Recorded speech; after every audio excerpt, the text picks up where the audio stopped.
I'm Gemma. I'm a doctor working in the Early Intervention Service for Psychosis in the Aneurin Bevan University Health Board, so we cover Monmouthshire as part of that. So aside from work, in my spare time, I really enjoy craft and art, and specifically I like making sculptures.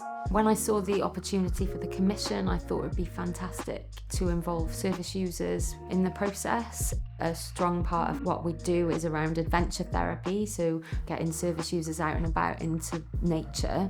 So we wanted something that related to nature and also recovery. So the animal we chose to go for was a red kite. Later on we found out that the red kite was actually almost extinct in Wales, and due to a refeeding programme the numbers had bloomed. So we thought it was a really good story of recovery, and kind of echoes what we do within our service in promoting recovery for our service users. When I see service users, I suppose they just see me as their doctor, and it was quite nice for them to see a different side of me, I suppose, and just to engage with them in a different way.